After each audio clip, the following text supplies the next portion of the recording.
રાજ્યમાં ફરી એક વખત મેઘાએ મંડાણ કર્યા છે. ઘણા બધા એવા વિસ્તારો છે કે ત્યાં ભારે વરસાદ વરસી રહ્યો છે. ગઈકાલથી જે સિસ્ટમો સક્રિય થઈ છે એકી સાથે 4 ગુજરાત પર સિસ્ટમ સક્રિય થઈ છે અને તેની ભારે અસર વલસાડ સહિત સુરત સહિતના વાપી સહિતના વિસ્તારો છે. બીજી બાજુ દરિયાકાંઠાના વિસ્તારની વાત કરીએ તો ભાવનગરમાં ભારે વરસાદ ગઈકાલથી વરસી રહ્યો છે અને હજુ 2 થી 3 દિવસ છે ભારે વરસાદની આગાહી કરવામાં આવી છે, કારણ કે એક સાથે જે 4 સિસ્ટમો સક્રિય થઈ છે તે ભારે તબાહી મચાવે તેવી શક્યતાઓ વ્યક્ત કરવામાં આવી છે. નમસ્કાર, ગુજરાત BS9 ટીવી ન્યૂઝમાં આપની સાથે હું છું ભગવતી વિસાવડિયા. છેલ્લા ઘણા સમયથી આપણે જોઈ રહ્યા છીએ કે રાજ્યમાં મેઘો જે અનરાધાર વરસી રહ્યો છે. વરસાદનો પ્રથમ રાઉન્ડ હતો, તેમાં ભારે વરસાદ વરસ્યો.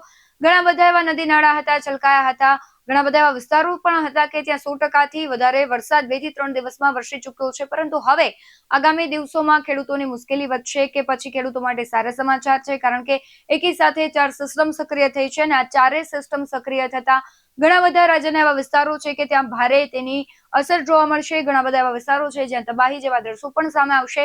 અને પહેલા પણ આપણે જોયું હતું કે સુરત સહિતના વિસ્તારો છે, દક્ષિણ ગુજરાતનો આખો ભાગ છે, ત્યાં ભારે વરસાદની અસર જોવા મળી હતી. ઘણા બધા એવા વિસ્તારો છે કે જ્યાં દુકાનોમાં, ઘરોમાં પાણી ભરાઈ ગયા હતા.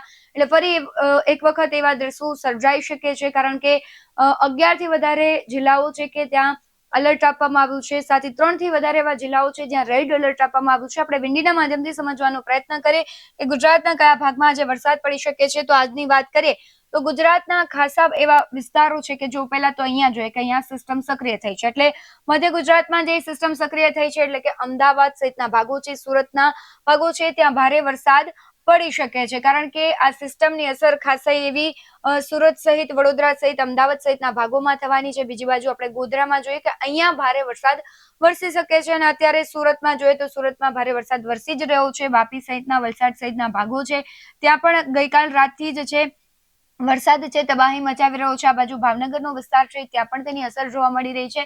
એટલે કે આ આખી સિસ્ટમ છે. બીજી તરફ તમે અહીંયા જોઈ શકો છો કે રાજસ્થાન તરફ પણ આ સિસ્ટમ સક્રિય થઈ છે. એકી સાથે 4 સિસ્ટમો ભેગી થઈ છે ને આ ચારેય સિસ્ટમ છે તે ભારે તબાહી મચાવવાની છે, એટલે કે ભારે વરસાદ આવવાનો છે. બીજી તરફ આપણે કચ્છ સહિતના ભાગો જોઈએ તો ત્યાં પણ વરસાદની અસર થવાની છે. આમ તો સાર્વત્રિક વરસાદ કચ્છમાં થયો નથી, જેટલો આખા રાજ્યમાં થયો છે તેટલો કચ્છમાં અમુક ટકા વરસાદ પણ નથી થયો, પરંતુ હવે તેની અસર જોવા મળી છે, કારણ કે આ સિસ્ટમ છે તેની અસર આ તરફ કચ્છના ભાગોમાં જોવા મળી રહી છે. બીજી તરફ થરાદ સહિતના ભાગો છે ત્યાં પણ ભારેથી અતિ ભારે વરસાદની આગાહી કરવામાં આવી છે. રાપર, ભુજ, નલિયા. બીજી બાજુ દરિયાકાંઠાના ભાગો છે ત્યાં પણ મધ્યમથી ભારે વરસાદ વરસી શકે છે. ઓખા સહિતનો ભાગ છે, પોરબંદર, જુનાગઢ, આ બાજુ રાજકોટમાં આજે કોઈ ખાસી એવી વરસાદ ભારે પડે એવી સંભાવનાઓ નથી, પરંતુ મધ્યમથી છૂટોછવાયો વરસાદ પડી શકે છે. વેરાવળ, જુનાગઢ અને ખાસ કરીને મહુવા, ભાવનગર એટલે કે દરિયાકાંઠાના વિસ્તારોમાં પણ આજે ભારે વરસાદની સંભાવનાઓ દેખાઈ રહી છે, કારણ કે એક સાથે 4 સિસ્ટમ સક્રિય છે અને ચારેય સિસ્ટમ છે તે ખાસ કરીને અમદાવાદ, સુરત, વડોદરામાં ભારે તેની અસર જોવા મળી શકે છે. આપણે જોઈએ કે મુંબઈમાં સૌથી વધારે વરસાદ દેખાતો હોય છે અને સિસ્ટમ પણ ત્યાં જ સક્રિય છે.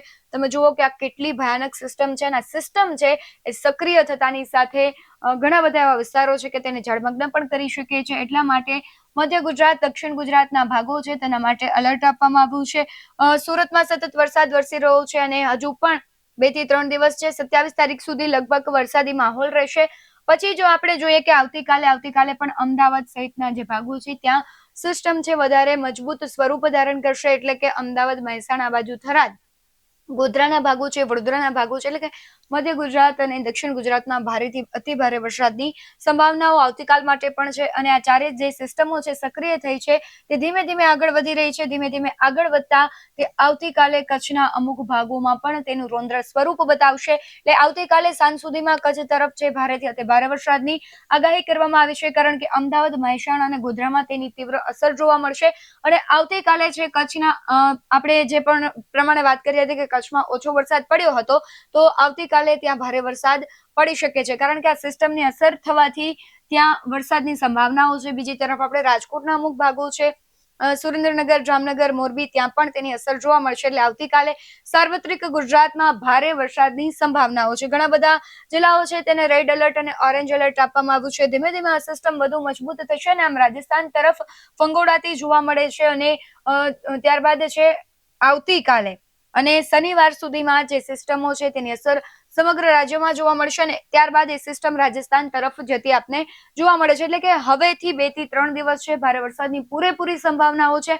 હવામાન નિષ્ણાંત છે તેમણે પણ આગાહી કરી છે, હવામાન વિભાગે પણ આગાહી કરી છે અને આપણે વિંડીના માધ્યમથી પણ સમજ્યું કે આ સિસ્ટમ ધીમે ધીમે કયા વિસ્તારોમાં અસર કરશે, કયા એવા ભાગો છે કે જ્યાં ભારેથી અતિ ભારે વરસાદ વરસવાની સંભાવનાઓ છે. ખાસ કરીને સુરત સહિતના વિસ્તારો છે, એટલે કે દક્ષિણ ગુજરાતના ભાગો છે, ત્યાં અત્યારે હાઈ એલર્ટ છે.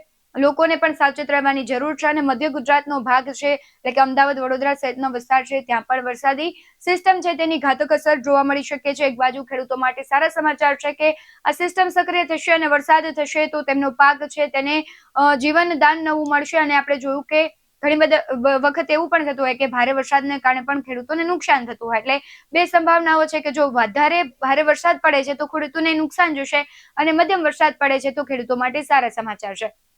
તમારે પણ એલર્ટ રહેવાની જરૂર છે, કારણ કે ઘણા બધા એવા વિસ્તારો છે કે ત્યાં નદી નાળા છલકાઈ ગયા છે અને ઓવરફ્લો પણ ડેમ થયા છે, નદીઓ છે બે કાંઠે વહેવા લાગી છે. અને જો તમારા વિસ્તારમાં પણ વરસાદ પડી રહ્યો હોય તો એ વિડીયો તમે અમને અમારા વોટ્સએપ નંબર પર મોકલી શકો છો. બાકી આવા જ વધુ અહેવાલો સાથે ફરી મળતા રહીશું.